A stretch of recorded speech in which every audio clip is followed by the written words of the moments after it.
ദിവസം അവരുടെ കൂടെ കേട്ടോ. നമുക്ക് ഇവിടെ നിന്ന് അവരുടെ കൂടെ കയറാൻ കൈയൊക്കെ കൊടുക്കാം. ഞങ്ങൾ എപ്പോൾ കൈ കൊടുക്കുക അന്നേരം ഒരു എടുത്തേക്കണം ക്ലിക്ക് കേട്ടോ. ഇത് ഇട്ടിട്ട് ഒരു തരംഗം ഇവിടെ അറിയണം കേട്ടോ.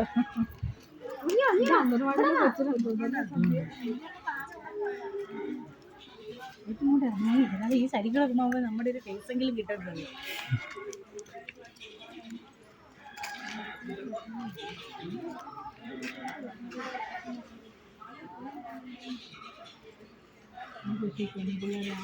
ഒരു ഇതുണ്ടല്ലോ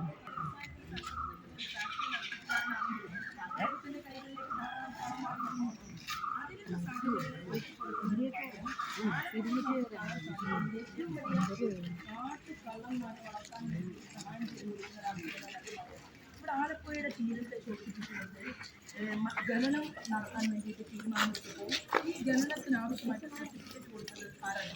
ക്യാബിനറ്റ് മിനിസ്റ്റർ. അത് UPAയുടെ കാര്യമാണ്. അങ്ങനെ ക്യാബിനറ്റ് മിനിസ്റ്റർ ഇതിന് ആവശ്യമായിട്ടുള്ള സർട്ടിഫിക്കറ്റ് കൊടുക്കുമ്പോൾ അല്ലെങ്കിൽ അനുമതി കൊടുക്കുമ്പോൾ ഇതിന് ഓർഡർ ഇട്ട വ്യവസായികൾക്ക് വന്നു. ഓർഡർ കൊടുത്ത മുഖ്യമന്ത്രി ഇവരെല്ലാം ഉപയോഗിച്ചുകൊണ്ട് ഇതിനു വേണ്ടിയിട്ട് മുന്നോട്ട് പോയ ഒരാൾ തന്നെയാണ് KC വേണുഗോപാൽ. KC വേണുഗോപാൽ മന്ത്രിയായി അദ്ദേഹം മുന്നോട്ട് പോയി. എന്നാൽ അദ്ദേഹത്തെ സംബന്ധിച്ച് അദ്ദേഹത്തിന് ഇവിടുത്തെ പാവങ്ങളോട് യാതൊരു പ്രതിബദ്ധതയും ഉണ്ടായിരുന്നില്ല. പിന്നെ തെരഞ്ഞെടുപ്പ് പ്രവർത്തനത്തിൽ എവിടെ വേണമെങ്കിലും ഫ്ലക്സ് വയ്ക്കാനും എവിടെ വേണമെങ്കിലും പോസ്റ്റർ പതിപ്പിക്കാനും അതിന് പൈസ കൊടുത്ത് പക്ഷെ നല്ല ഡെഡിക്കേറ്റഡ് ആയിട്ടുള്ള പ്രവർത്തകന്മാരെ കിട്ടണമെങ്കിൽ അതിന് അവരോടും ജനങ്ങളോടും റേറ്റ് കൊടുക്കുന്ന ഒരു സ്വഭാവം. ഞാനിവിടെ വന്ന അദ്ദേഹത്തിനെതിരെ വളരെ കൃത്യമായിട്ടുള്ള അഴിമതി ആരോപണങ്ങളല്ല അഴിമതി നടത്തിയതിൻ്റെ ചരിത്രം ഞാൻ വിളിച്ചിട്ടുണ്ട്. ഈ വിളിച്ചു പറഞ്ഞതിൻ്റെ പേരിൽ 18 ദിവസം ഒരു സ്ത്രീ ആയിട്ട് എനിക്കെതിരെ 24 മണിക്കൂർ കൊണ്ട് പരാതി കൊടുക്കുന്നു.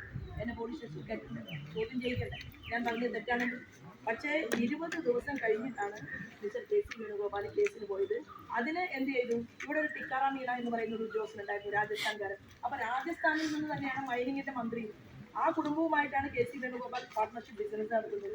അപ്പോൾ ഇവിടെ സെക്രട്ടേറിയറ്റിൽ നിന്ന് ആ ഫയലുകളെല്ലാം എടുത്തു മാറ്റി. എന്താ കാരണം സൗത്ത് ആഫ്രിക്കയിൽ നിന്ന് കരിമണൽ കടത്താൻ മണലെടുക്കുന്നതുമായി ബന്ധപ്പെട്ടുകൊണ്ട് പിണറായി വിജയൻ്റെ മകൾക്കും ബന്ധമുണ്ട്. വെറുതെ നെറ്റിൽ കാണുന്ന മാസപ്പടിയല്ല, വേറെയും അല്ലറ ചില്ലറ ഇടപാടുകളുണ്ട്. അപ്പോൾ കോടിക്കണക്കിന് രൂപയുടെ ആസ്തി കേരളത്തിൻ്റെ മുഖ്യമന്ത്രിക്കും കുടുംബക്കാർക്കും ഉണ്ടാക്കാൻ വേണ്ടിയിട്ടല്ലല്ലോ അവർ സാധാരണക്കാരായിട്ടുള്ള കമ്മ്യൂണിസ്റ്റുകാരെ വോട്ട് വാങ്ങിയിട്ട് അധികാരത്തിൽ വന്നു.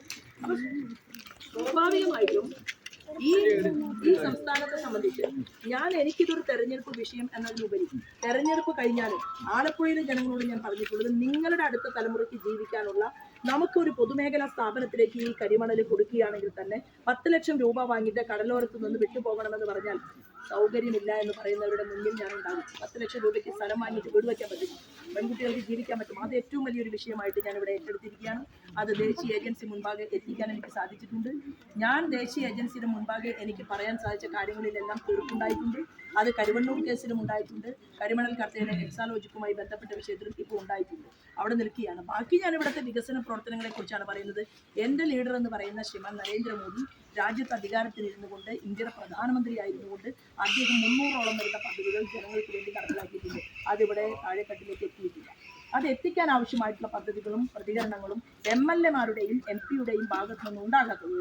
മോദി കൊടുത്ത PM ശ്രീ പദ്ധതിയിലൂടെ 1 കോടി രൂപ സ്കൂളിലേക്ക് വന്നാൽ മോദിജിയുടെ പടം അവിടെ വയ്ക്കണം. ആ ഫോട്ടോ കണ്ടാൽ ഇത് മോദി മാമൻ്റെ പൈസയാണെന്ന് കുട്ടികൾ മനസ്സിലാക്കും. അപ്പോൾ ഇത്തരം സാഹചര്യങ്ങളെല്ലാം നിലനിൽക്കുന്നുണ്ട്. ഞാൻ ഇവിടുത്തെ സമൂലമായിട്ടുള്ള വികസനത്തിൻ്റെ അജണ്ട അതെൻ്റെ മാനിഫെസ്റ്റോയിൽ ഞാൻ ആലപ്പുഴയുടെ ഒരു പ്രധാനപ്പെട്ട ഒരു മേഖലയാണ്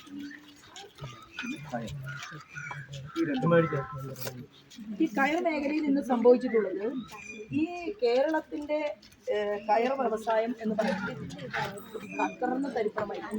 നമുക്ക് കേരളം തിന്നും കേരള നാട് എന്ന മുദ്രാവാക്യം വിളിക്കുകയും കേരളത്തിൽ ഇപ്പോൾ തേങ്ങയുമില്ല ചകിരിയുമില്ല എന്നുള്ള അവസ്ഥയിലെത്തിയിരിക്കുകയാണ്. അപ്പം ഇതിന് അസംസ്കൃത വസ്തു വേണം. ഈ അസംസ്കൃത വസ്തു എവിടെ നിന്നാണോ? നമസ്കാരം. അവരെ കണ്ടു കേട്ടോ, ഞങ്ങളോട് പറയുന്നതിനിടയിൽ അവരെ കണ്ടു.